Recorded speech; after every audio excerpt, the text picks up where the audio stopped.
your source for everything paranormal. Para-X. The views expressed and the opinions given by the individual host and their guests do not necessarily reflect those of Para-X, its affiliates, or its sponsors.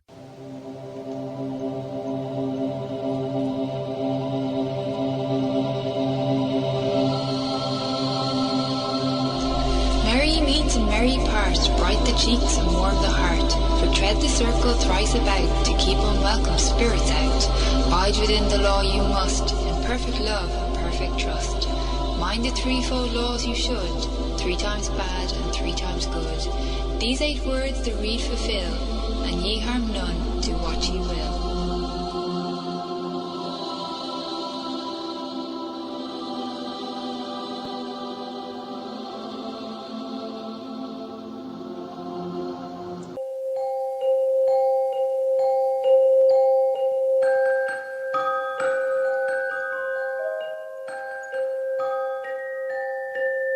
Welcome to Stirring the Cauldron on the Para-X Radio Network.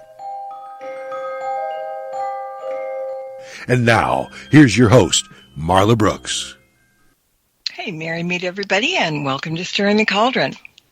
My guest tonight is Terence Ward, and he's the author of the newly released book, Empty Cauldrons. Now, Terence is a journalist and a practicing pagan for more than 30 years. He's been bound to a Wiccan coven, has communed with the earth as a backpacking pagan or a Gaia pet. I like that word. He's a member of the Order of the Occult Hand and also a temple priest of Poseidon, and he holds ministerial credentials from the Church of the Sacred Earth, which is a union pagan congregation.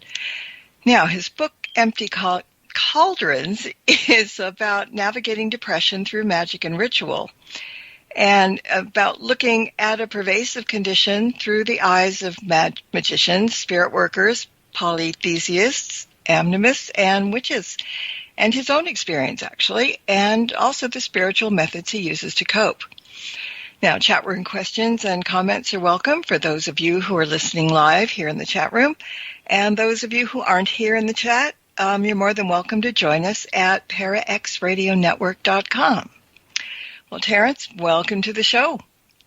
Thank you, Marla. It's really exciting to be here. Oh, good. I'm glad. Well, I'm going to start out by saying, for someone who confessed in the book that you really didn't want to write this book, why not? And what finally compelled you to give in and go ahead with it? The reason I didn't want to write this book is basically because depression, by its nature, likes to be hidden. And it hides in different ways in trying to alter our behavior, or we're kind of whispering discouraging words in our head. And when it was proposed to me that this might be a good book to write, I said, ooh, gosh, I can imagine that if I really dive into what depression is like, it might bring up some feelings and perhaps put me at risk of experiencing more depression. And that didn't sound like fun, but as someone who has seen the other side of depression and knows that this is something that is not the end of the world, I realized that it really is important to try to collect some of the wisdom we have in our pagan communities about what to do with this really difficult condition. Well, I also like the title, Empty Cauldrons. Now, where did that come from? That was straight from Spirit. I honestly wasn't expecting to have to come up with a title. I'm a little bit naive about writing books, and they said, oh, but what do you want to call it? And I panicked, and I froze, and I said, Empty Cauldrons. And that was a couple of years ago, and the more I sit with it, the more I realize it's exactly what this book is about, because there is a hollowed out feeling. There is an emptiness that you can feel when you're deep in depression, and it feels like there's nothing left for you to give. And that's not necessarily true, but I think it very much captures the spiritual state that we can be in. Mm-hmm. Yeah, and I love it when we get inspired by, or for lack of a better word, from Spirit, because it comes out of your mouth, and then you sit there for a minute and go, ooh, that's good. It must not have been me that thought that up. Give Spirit all credit. But I think that's really neat. All right, so here an important question, and somebody asked me to ask you this before we got started, but you probably have heard it 100 times. Every one of us gets depressed sometimes, but that kind of depression isn't necessarily the same as a chronic depression in clinical terms. How can people distinguish one from the other? What really is the difference is whether or not you get stuck in that place. I compare depression and grief in my book. Grief is something that can feel absolutely crippling and paralyzing when you're overwhelmed with this sadness and loss, but you understand what caused it, and you are usually capable of processing those emotions, and over time, it's not going to consume you. With depression, it's harder to pinpoint the target. What's causing this? And that's something that we desperately want to know as humans is what caused me to feel this way? And with depression, it's 1,000 cuts that makes us vulnerable, and you usually can never really pinpoint where it came from, and you're often unaware that it's even going on. And that helps put you into a cycle of it not being able to heal. And that's really what stands apart, is that you're having an experience that isn't changing. You're not moving forward. You're not progressing and finding a way to get better. And that's a signal from spirit or mind or even body that there's something wrong and you're stuck and you probably need some help in order to get somewhere. Does everybody get that epiphany, or can they live for years and years without even realizing it? Oh yeah, that happened to me. I probably spent a good 15 or more years in depression without understanding that that's what it was until somebody told me. Somebody with professional training said, I think that what's going on is that you're suffering from depression. And even though I knew that people suffered from depression, it didn't occur to me that it was me. Yeah, it's kind of a sneaky thing then. And yeah, where's the helmet of invisibility? Or the cloak, yeah. I mean, one of the two, yeah. It's got to be very difficult. But I know you spoke with pagan clergy, depression sufferers, therapists, and several people from our magical world that names are familiar to me and some of our listeners, about their personal experiences with depression. And you seem to have covered all bases. So let's talk about how the book incorporates depression with magic and ritual. Oh yeah, that's an essential part. I see depression as being something that affects us spiritually and physically and mentally. We definitely have symptoms in all those ways, and it can be treated in all those ways. It's important to recognize that you really can't treat just one of those three and get much progress, and that includes spiritually or magically. But I think that that's an area that is very neglected, and since that's something that we're mostly open to in our communities, it's really a way that we can address it. Now, the title talks about magic and ritual, and I do have some of each. And some of the magic that I have is simple stuff like candle spells. I offer a candle spell to help draw off a negative mood, to help you see some light. Kelvin Mercury, who was one of the people I spoke with and is an author as well, offered me a spell for finding a therapist, because if you're a pagan or a witch, you might be concerned that your beliefs are going to be misinterpreted as some sort of mental breakdown. And whether or not that's true, it's important for you to feel like you're going to be in a safe space with someone who has that discernment. Mm-hmm. A couple of other spells I offer have to do with mirrors, because our self-image can be really, really twisted when it comes to being in depression. We see the worst in ourselves, and that's all we see in a lot of cases. One of them is just a simple spell to help you remember the beauty in yourself, and another one takes on grooming as part of its aspects, because one of the things that we sometimes do when we alter our behavior when we're in depression and we have less energy is we might actually reduce our physical care for ourselves. And this spell helps incorporate that back in. And, well, whether you're doing it magically or not, sometimes taking a shower makes you feel better. Mm-hmm. And incorporating magic into it can't be a bad thing. No, incorporating magic into a lot of things is never a bad thing.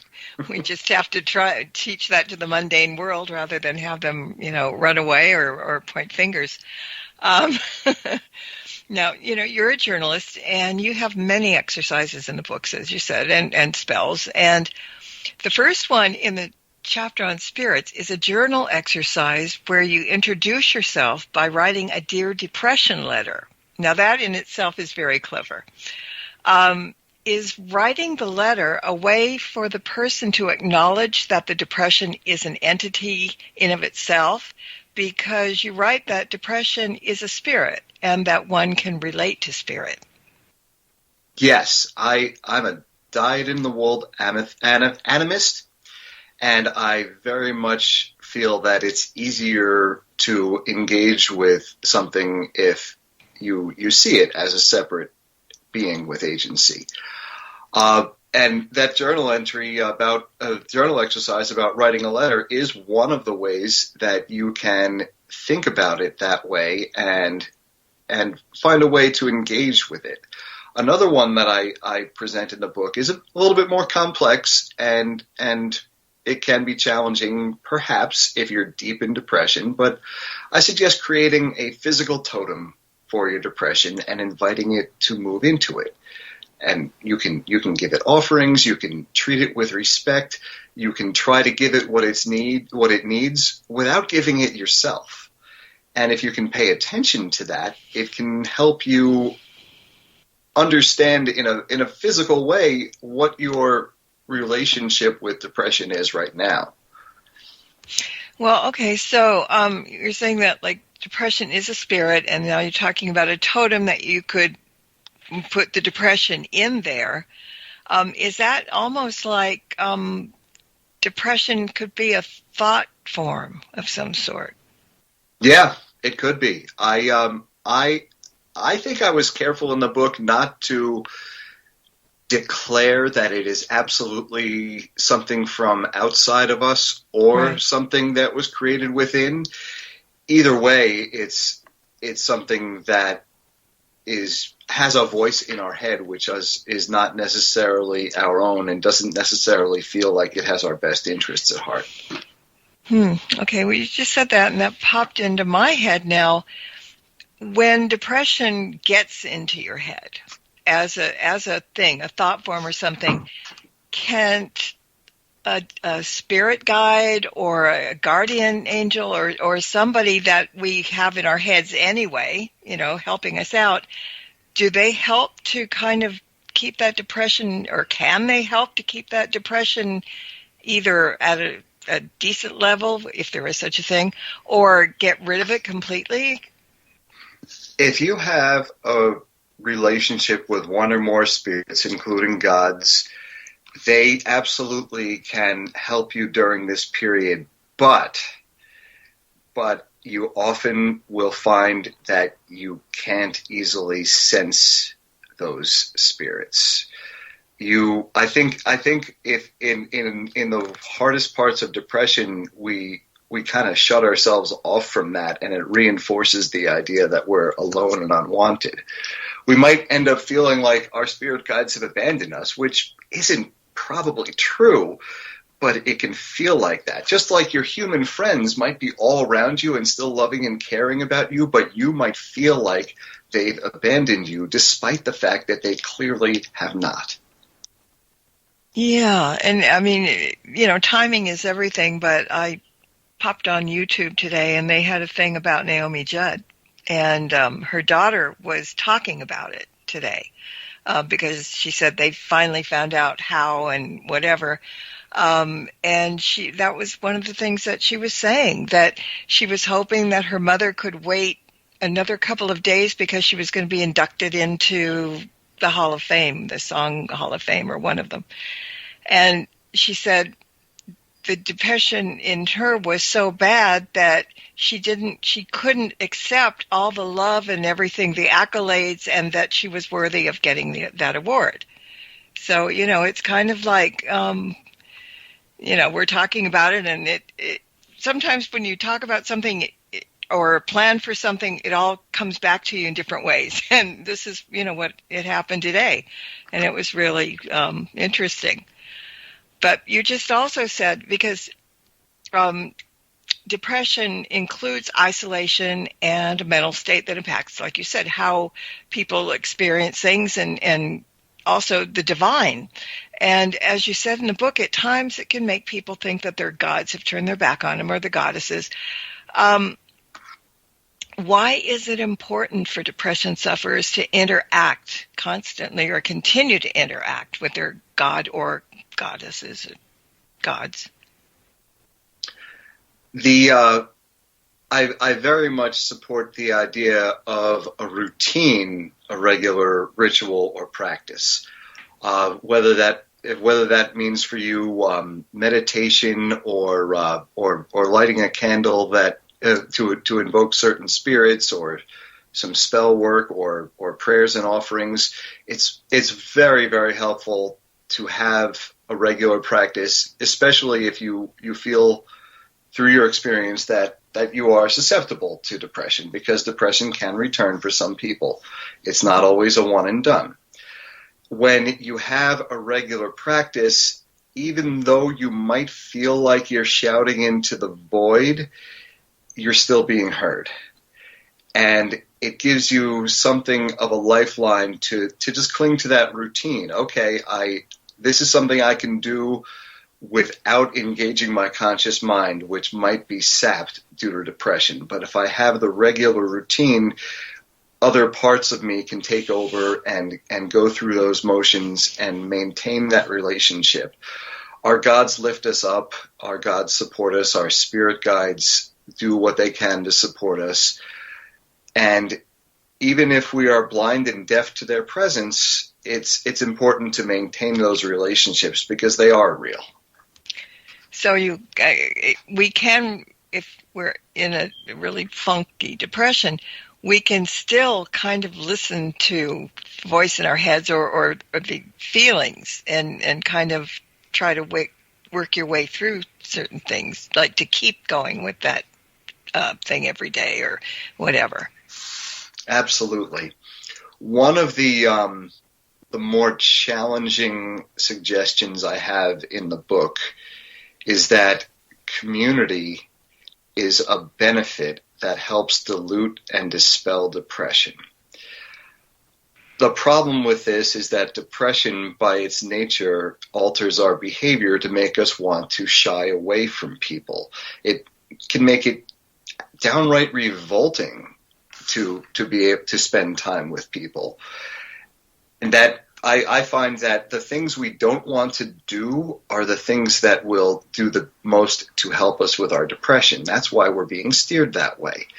In the case of regular ritual, it might involve helping people coming in and helping you with that work, or participating and getting you to show up for full moon rituals, and driving you if necessary, and making sure that you do participate in community even if you're not feeling it. And that involves communication with people so that we can assess each other's moods and states of mind and help us be open and honest with when we're going through a dark time. That's the sort of cultural shift that we might need, that like Kari Turing, who spoke to me about some of the Northern European traditions, talked about how people are more open about their emotional state, and they're more prone to support each other as a community when they're going through tough times.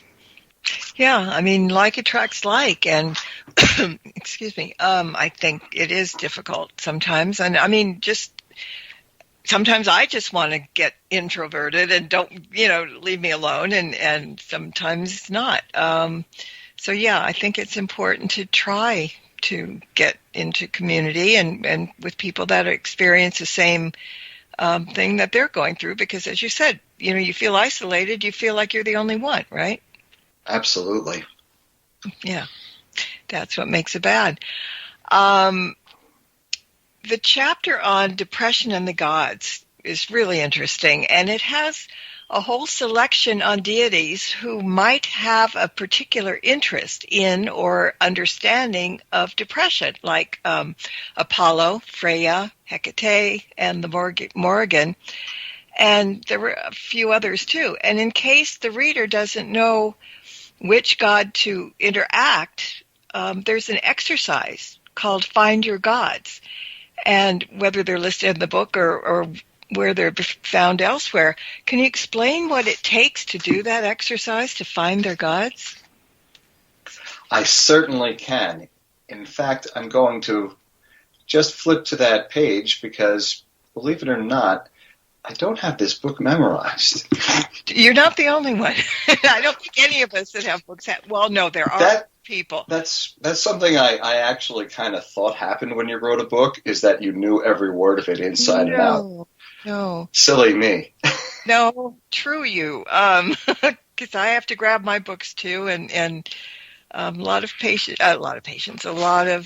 guests do. Although there are a couple that kind of blow my mind, that you could ask them anything, and they've written 100 books, right? You can ask them anything about the most littlest thing in a book that you wouldn't even get, and they know what you're talking about. More power to them. No question.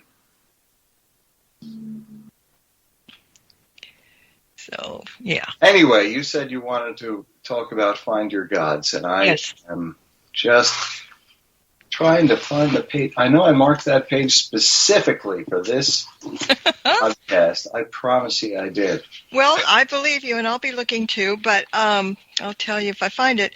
But in the meantime, I mean, how important it is to keep in touch with them? Or maybe here's a better question. What if you've never been in touch with them? And, you don't know the first thing about, I mean, some people might get scared about it. It's on 111, I think, is where it started. Yes, chapter. I just found it. Found it. Yeah, okay. So, I mean, there are people that work with their gods, but there are people that have never worked with their gods, and it might be very beneficial if they did know how.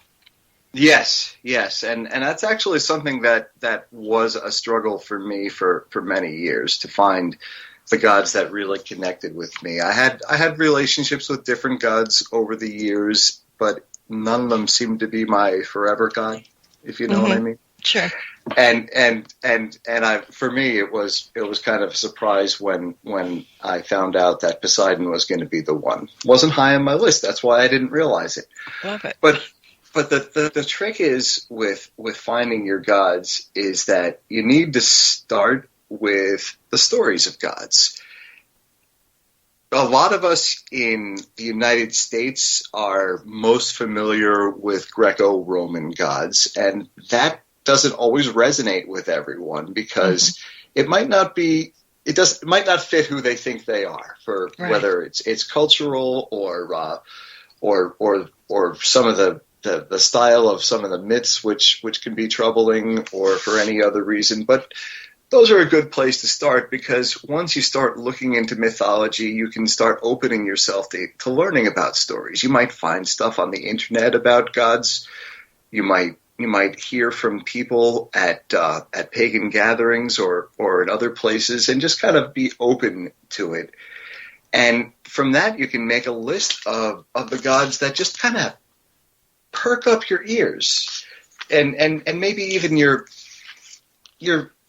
create that tingling that makes you say, this is something deeper than just a name that's cool.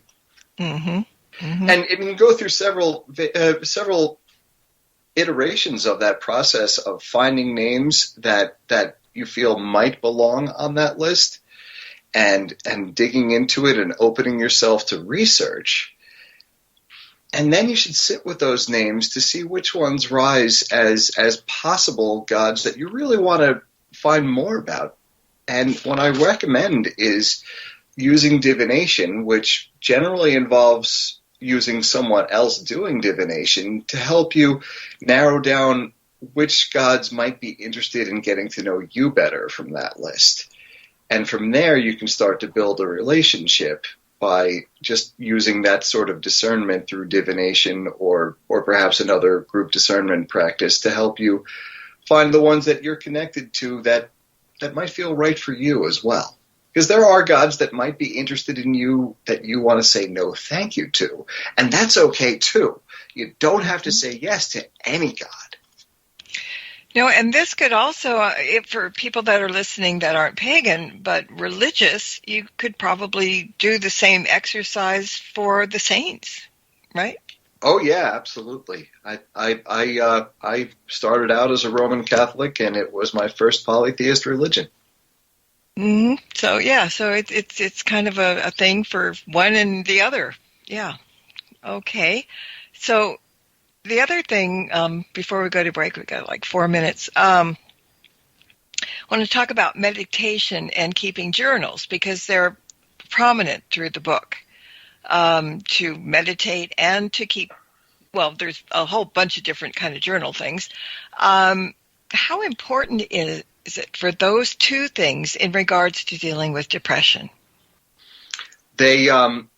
I think that each of them has tremendous value. I already sort of touched on how journaling can allow you to create a conversation, a dialogue with depression, which helps you see it as something that is not you, which is very empowering. Journaling also has in combination, it has in common with meditation, the opportunity of attuning yourself with different layers of your own consciousness and understanding how you're feeling and what wisdom you have within yourself. Being still and quiet in meditation can be incredibly difficult when you're depressed. There have been times when I wasn't comfortable closing my eyes just because it would be worse. And for that, I recommend micro meditation. Can you do a minute sitting by yourself? Well, that's a victory. Do that. If that's all you can do, it's not going to be the most benefit, but it will help get you into that routine. And maybe when you're ready, you can add 30 seconds or a minute, whatever it takes. Journaling is in some ways less intimidating than meditation because you aren't necessarily having all of your dark thoughts welling up. You can have more control because your pen, and I do recommend if it's possible, you do this by hand because your pen is a wand.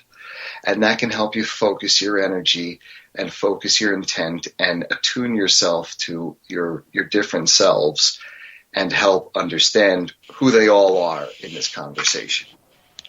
Wow. I've never thought about the pen as being a wand. This is good. There's another thing that people are always asking me about when it comes to meditation. They say they can't meditate. They can't do that. Everything is can't. What do you tell people who say they can't meditate?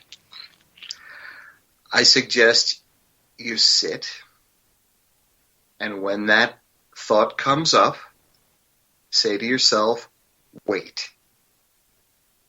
And then wait. And if that thought comes up again, say wait again. And say wait at least 3 times. Because you just want to put off that thought that you can't meditate. And lo and behold, after 3 times of waiting, you might find that you've meditated.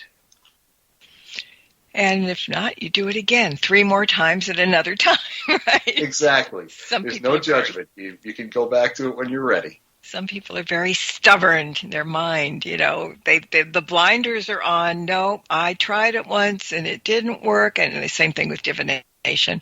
I've tried, the divining rods. I've tried scrying. I can't do it, and can't, I think, is the worst word that anybody can use, because the only thing that's probably holding you back is yourself.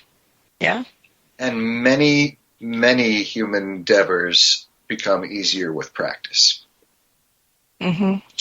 And I think patience comes into that too, because, I'm bad at certain things and I get really impatient and I just, and I walk away and it's like, oh, I'm stupid, I can't get that. And sometimes I don't try again, because it was so frustrating the first time. So I think it's what I just heard there wasn't just impatience. I heard, oh, I'm stupid, which is a voice in your head saying horrible things about you, well, that's which true. might actually make it harder to be patient. I say that, but I realize that I'm not. So that part's okay. But, sometimes you feel like, whatever. Okay. On that happy note, we're going to take a break for a couple of minutes. So everybody stay with us and we'll be right back. Don't go away. There's more Stirring the Cauldron with Marla Brooks right after these important messages. Missed an episode of Stirring the Cauldron? Then be sure to check out marlabrooks.com and check out the archive. And while you're there, check out Marla's weekly Witches Oracle card reading. Explore the site to find many great resources, such as information on tarot, oracle readings, metaphysical consultations, and links to all of Marla's books. That's marlabrooks.com. I was in the hospital with my son for 18 months. When he got injured, I wasn't prepared, but I knew I had to be strong. When I was told about John's injury, I was in complete shock. I just remember rushing into his room and giving him a big hug and letting him know I was there. These veterans and families are just a few of the heroes we serve at Homes for Our Troops. For thousands of severely injured veterans, everyday life is filled with barriers. It was really the little things throughout the house. Counters that you can't roll up to. I had to drag my wheelchair down steps. I want to help, but he is so determined. At Homes for Our Troops, we build specially adapted custom homes with features like wheelchair access, roll-in showers, and automatic door openers that allow them to function independently and focus on their recovery and family. This house is freedom. It's hope. It's a new beginning. This house has given me my family back. To learn more, visit hfotusa.org. New Aeon Now. News and discussion of the metaphysical, the occult, the paranormal, and much, much more. With your hosts, New Aeon High Priestess, Reverend Lily Alley, head of the Draken chapter of the Order of Paranormal Exploration, Christine Matza. The New Aeon is now. Join us every Thursday night at 10 p.m. Eastern for New Aeon Now. Welcome back to Stirring the Cauldron. Once again, here's your host, Marla Brooks.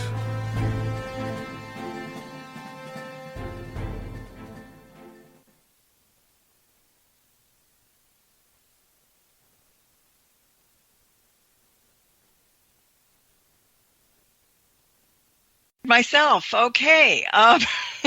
Welcome back. My guest tonight is Terence Ward, and we're delving into his new book, Empty Cauldrons, Navigating Depression Through Magic and Ritual. And right before the break, we had a question coming in from the chat room, so we'll get to that right now and then get back to what we were doing. The question is, how to know what culture of gods to relate to? She says, I ask because I personally relate to the Celtic god of Dagda. It can be especially challenging now to figure that out, because in addition to the dimensions of what God you might be in relationship with, there's views by other people, and other people might have opinions about what gods each of us can and should be in relationship with, based on the problematic history we've had with one culture oppressing another and appropriating another. It's really, really important to use divination, I think, in these cases, because that's how we can best communicate with discorporate beings like gods. If you aren't in an opportunity where you're like in a ritual where a particular deity is ritually possessing someone and you can speak from one human to another, divination is your most reliable source of information. And it's better if someone else is performing the divination because it is really hard to interpret readings that you give for yourself. Okay. Now, we've talked about meditation and journaling, again, some of the gods, and I think the next thing we need to touch upon is shadow work, because that sounds very, very interesting. Yeah, I've had people say that the pandemic has been an unexpected invitation to delve into shadow work. The shadow work is something that mostly dates back to Carl Jung and understanding that we will put things into our shadow self that we really don't want to deal with, but that doesn't make them go away. And shadow work is deeply complex, and I barely touch upon it in my book, but it's really just essentially acknowledging the dark things in ourselves, what we see as flaws, what we see as our mistakes, recognizing that they're part of who we are, and loving ourselves, finding ways to love ourselves regardless of what is in our past and what we see as our essential character, because we are beings of light, and the shadow really just distorts how we see ourselves. Okay, because I've heard of a lot of people talking about shadow work of late. It's kind of, I don't want to say it's trending, but I think more people are learning about it and hearing about it. And I know someone said to me, well, shadow work, is that, oh my God, that's about shadow people, isn't it? No, it isn't, but you're close. So yeah, and that's very difficult to do, I think, in the beginning, or it sounds at least difficult to do. But, you talk about it in the book, and it's a good reason for people to get the book if they're really, really curious. And we're not dangling carrots, but I've got a lot of stuff more to ask. So I'm going to move on. All right. Now, there's a chapter on prayers, offerings, dreams, and spells. In other words, they're called pods. And I think that most people pray. I mean, sometimes we get what we pray for, and sometimes the gods or the universe or whoever we pray to decides that it's not a very good idea for one reason or another. And when we pray for something really hard, for something we really want or need badly, we think, and our prayers aren't answered, that might contribute to depression. So is there a way to understand maybe when we're talking about prayers that prayers might not come through for a good reason and accept it without making someone feel bad, or that they're not worthy of the prayers to be answered? Well, I'm not even sure that it's always true that your prayers aren't being answered. Sometimes gods understand the big picture in a way that we cannot, and they might understand the deeper import of what we're asking for and provide us with an opportunity we aren't expecting. Seems to be completely unrelated. We also have to consider the fact that it's when you're in a period of depression, you have blinders on. You're not going to notice signs.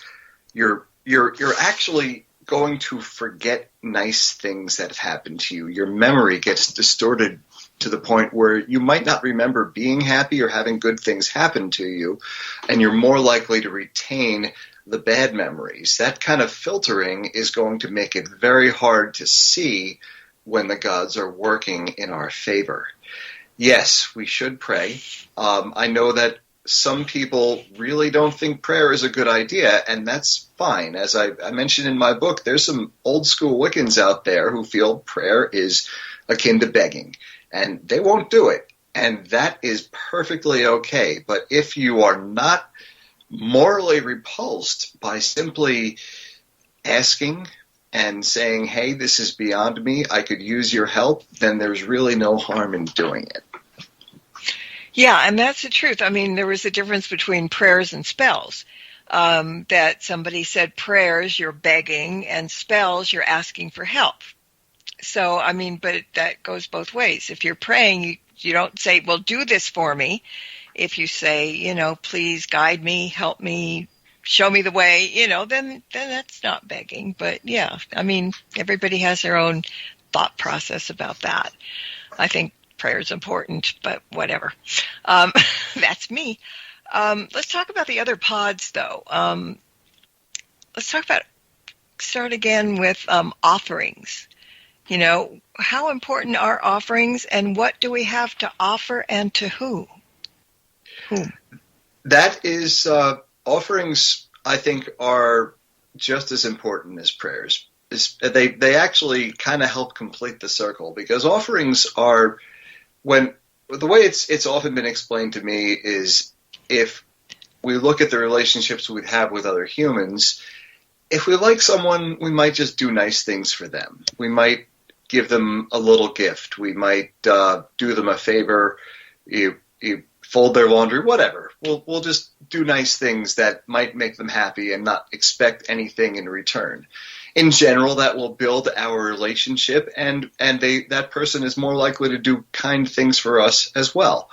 That's really the idea around offerings. I think in most of the polytheist and pagan religions I'm familiar with, that you're not buying a service by giving an offering. What you're doing is you're just building a relationship of good feelings. If you really think this God is swell, show it by leaving flowers on the altar from time to time, or even a cup of water. Water is a wonderful and sacred offering that I don't think anyone refuses. I don't have any experience of anyone saying water is a bad offering.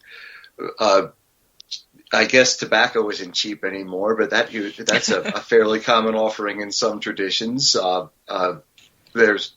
We can offer just simple things like a plant from our garden, dirt or a special rock that drew our attention. If you give it to your gods with an open heart and sincerity, it's generally going to be accepted. Kind of like it's the thought that counts, right? Pretty much. All right, I like that.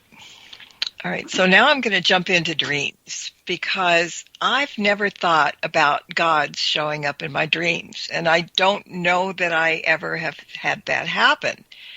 But they do come through, don't they? So how would we recognize it if that was to be the case? I mean, it's hard enough to remember dreams anyway, but I would think it would be something that we might wake up and remember and realize that it wasn't quite that dream about, flying or something, that it was something substantial. Yeah, that's absolutely true. Dream incubation goes back at least to ancient Greece, where it was used for attuning with ancestors and gaining insights into healing in certain particular temples. Gods can speak to us through dreams, and I imagine that there are times that they send us dreams that we don't remember because it's not their wish. But we can't deal with that. We have to focus on dreams we can remember. How do we determine if a dream is a message from a god or just a jumble of neurons firing that's releasing energy in the night?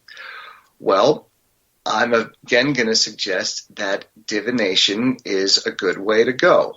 If you get a reinforcing message from divination that supports what you got in your dream, then you probably were getting a message from a god.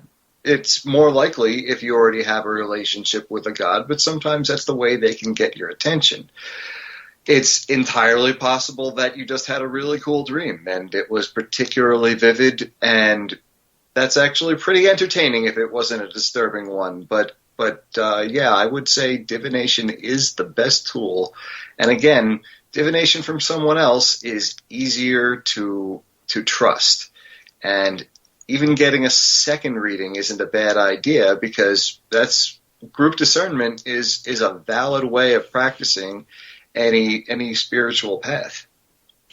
And I know a lot of people do divination, and there's 1,000 ways to divine things. Some people use pendulums, some people use scrying, some people use crystal balls, whatever. And it would be okay. I mean, if you don't have somebody that will be there with you, what do you think is the best form of divination? Bibliomancy, something like that? I mean, something that people haven't done it before and just need a little help. Yeah, I think that simple and straightforward is harder to misinterpret. Something that's got a lot of layers of nuance, like tarot, is going to be you're going to see exactly what horrible things you want to see if you're reading for yourself. Yes. I like using 3 coins and asking simple yes or no questions with all 3 heads being an absolute yes and all 3 tails being an absolute no, and the other 2 combinations being versions of maybe, edging one way or the other. Bibliomancy is also pretty effective, especially, it depends on the book, I think. I haven't tried it with a lot of books. Maybe I should try it with my own book to see how it works out. Yes, you should. Once I get a hardcover, I'll do that. I think it'll be easier. Pendulum is also pretty good because it has a lot of black and white and direct answers. I use a form of knucklebones divination that has very set meanings based on various ancient Greek texts that are pretty unambiguous. You just want to avoid things that are super sophisticated, I think, because the parts of your brain that can see that are just going to twist it into whatever the depression wants you to see. So what do you do with the coins? You shake them up and drop them on the table like I Ching or something, or just flip them one at a time. I can do that. I have some heavier coins I do that with. That are easier. With pennies, I would probably just toss them 3 in the air and be mindful where you're landing them, because I've had coins roll into all sorts of awkward places. There you go. Yep. Okay, so it's like a crapshoot, but it's not just physically in the sense that. But yeah, I agree. If you have a definite yes or no, you can't read into it. And cards, as you said, and I would never read for myself, and it's hard to read for friends sometimes because that's, gets a little weird. All right, well, let's get to the last pod, which is spells. Now, we've been often told not to attempt to do spells when we're under the weather, both physically or mentally. But you said that spells do work if you suffer from depression, but you describe it as something akin to flying blind. And you have a quote from Ivo Dominguez saying that depression and magic can coincide. So how do you feel about if you're not up to par to do spells or magic? I was especially struck by how Ivo described the experience, because what I really got from that interview is that depression and magic can coincide if you are a practiced magic worker. If you know what you're doing and it kind of enters that muscle memory type of exercise, you can definitely work with magic, because your ability to gather will isn't dependent on your conscious mind any longer. It can be really challenging, though. Courtney Weber is pretty sure that maybe a house caught fire because of a spell she was asked to do while in depression. It's harder to calibrate what you're doing. It's like if your feet fall asleep and you're trying to walk around the house, you intellectually know where the floor is, but you're not going to be tiptoeing because you your senses are just all off kilter. It can be a real challenge, and what Ivo also said is that he found it was much easier when he was doing work for other people, for when there was some love and caring involved. Mm-hmm. I think that depends on the individual, but it does actually show an outlet, a way forward to remind you that this is something that is part of your power and you can lay claim to it. Yeah, and we learn from our training wheel cauldrons that if you don't believe in the spell that you're doing, if you think there's the slightest doubt, it's not going to work. And so I would be thinking that somebody that is depressed and not sure of themselves anyway would have a difficulty maybe doing a successful spell. What I think I hear from the people I talk to is that, yes, that's true, unless you have 10 or 20 years of doing it under your belt. Then you might do it. Then the belief is no longer a barrier, because magic isn't actually powered by belief, but it can be blocked by a lack of belief up to a certain point. Once you're an evolved enough caster, that's not going to be the issue. Okay. And you've got, speaking of spells, some wonderful spells in the book, like binding depression, breaking the curse of depression, protection against depression, and a few more.